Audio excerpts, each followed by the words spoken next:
Dr. Jose Rizal, the national hero of the Philippines, is not only admired for possessing intellectual brilliance but also fighting for his country, not by sword but by pen. While his death sparked a revolution to overthrow the tyranny, Rizal will always be remembered for his compassion towards the Filipino people and the country.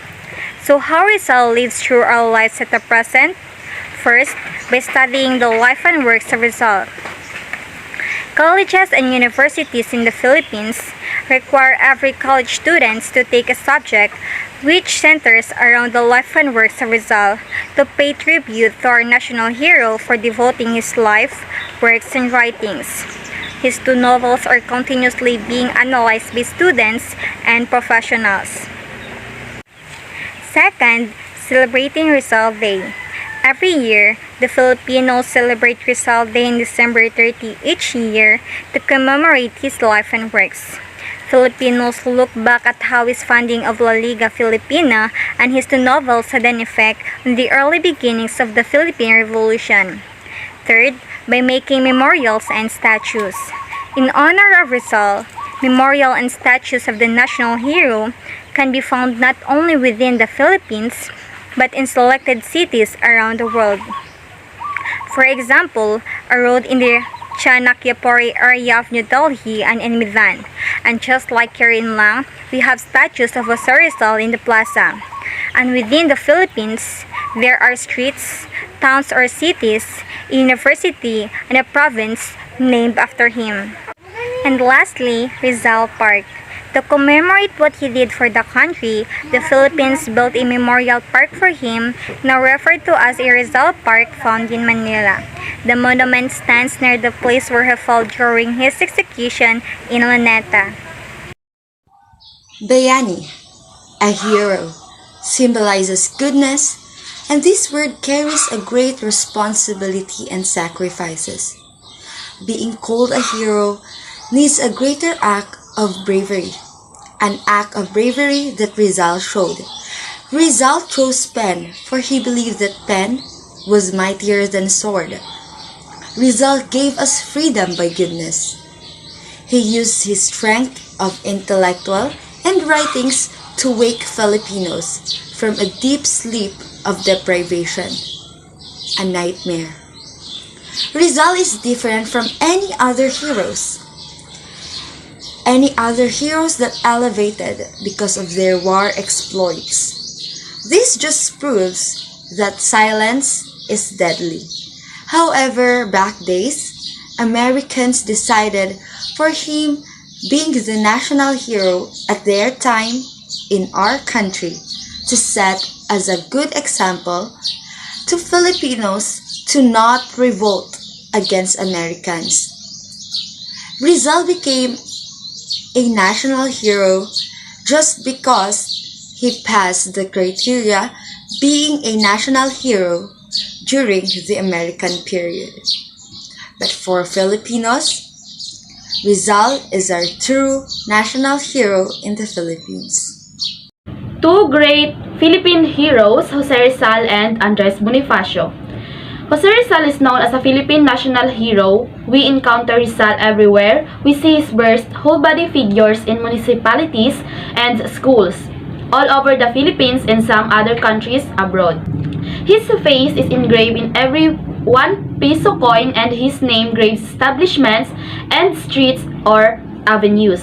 This manifestation that we recognize him as one of the most important icon in Philippine history. However, there are some opinions among some Filipinos that it is Andres Bonifacio who raised the cry in Balintawak with Katipuneros and not Jose Rizal, who deserved to be acknowledged and canonized as our first national hero. Many debates were happened and conducted just to have arguments on clarification of who should be considered as our national hero. But it is said that pen is mightier and more powerful than a sword. In as much as sharp iron, swords rust. The writings of our great scholar Rizal will immortalize the ideologies and liberty and justice. Rizal represents the Filipinos' inherent love for the country, and Rizal wrote his story and novels for his love to its country and to its people.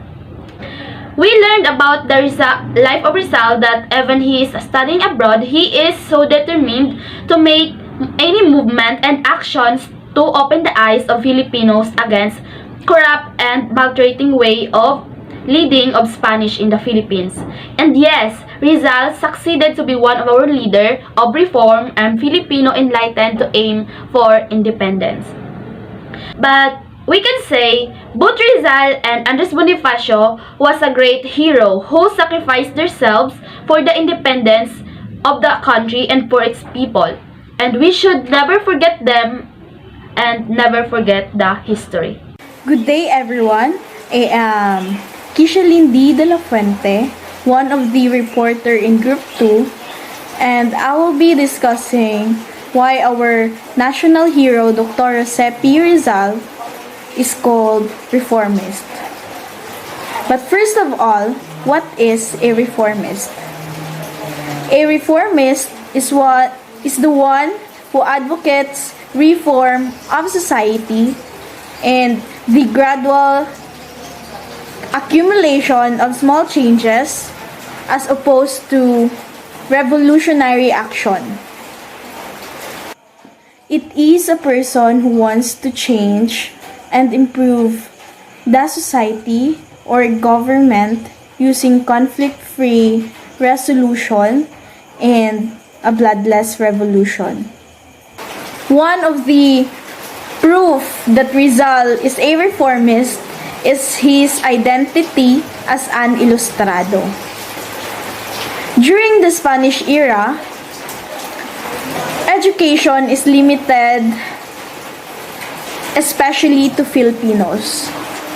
Only few Filipinos had a proper education, and these people are called the ilustrados. And these ilustrados, including Jose Rizal, created an organization that fights the rights for the Filipino, and it is called the propaganda movement.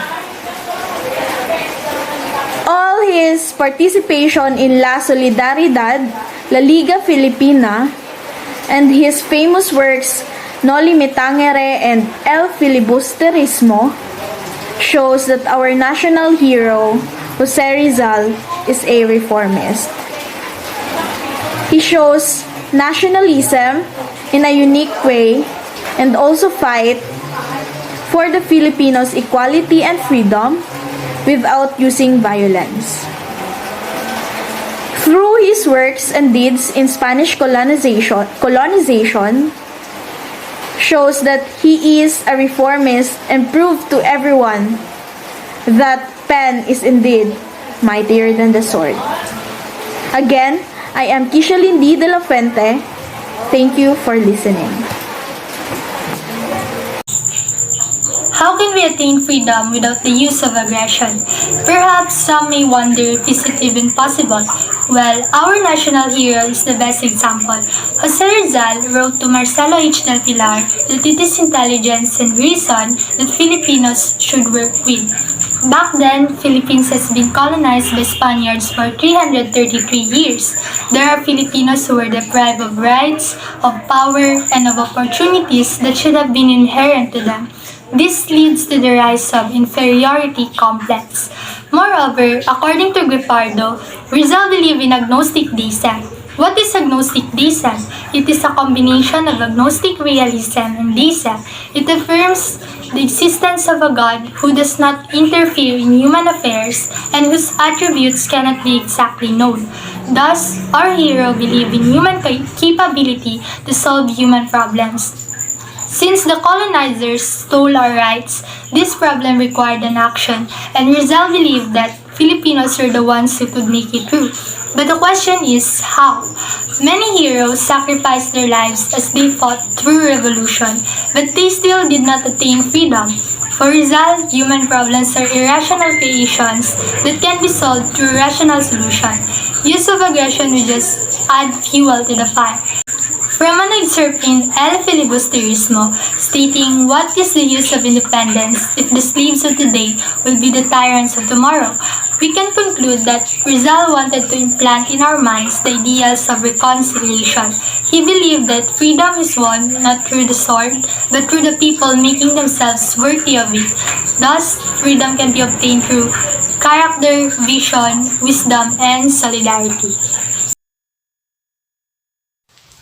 Good day everyone, my name is Diane Elizabeth Ibailon, and for my part, we will talk about Rizal's opinion on the revolution. A revolution to succeed must have military leaders, sufficient funding, sufficient arms and ammunition, sufficient number and a proper political orientation. Otherwise, it will only be a massacre and innocent lives. Women and children will perish in the struggle. So based on this statement, for a revolution to succeed, the group should be prepared because if not, ay mauuwi lang ito sa isang madugong labanan, madugong revolusyon kung saan maraming buhay ang masasayang at madadamay. At lahat ng pinaghirapan ng grupo para makamit ang kalayaan o kung ano man ang nais na makamit ng isang grupo, ay mapupunta lamang sa wala dahil sa hindi pagiging handa. So what is Rizal's stand about this? So, during the Philippine Revolution, Rizal rejected the idea of it not merely because he did not want independence and freedom for our country, but because he believed timing wasn't on their side and the nation was still unprepared that time. And as mentioned nga kanina, for a revolution to succeed, kailangan na handa yung isang grupo. Kasi kung hindi, ay mauuwi lang ito sa isang madugong labanan. And also, according to NHCP or the National Historical Commission of the Philippines, it is also possible that Rizal rejected the idea of revolution due to his belief that violence should not prevail. So Rizal is not in favor of a revolution which is risky and disastrous. A nation can be independent without being free or free without being independent. Rizal once said, "What is the use of independence if the slaves of today will be the tyrants of tomorrow?" He said this because he was well aware of some independent states of Latin America which remained despotic despite having gained independence from their colonizers through bloody means or a revolution that is disastrous and risky. In conclusion, Rizal is not in favor of a bloody revolution wherein many innocent lives will be affected, and maybe because he believes that achieving freedom and independence using violence is not the only answer. So again, this is Diane Elizabeth Ibailon, and thank you for listening.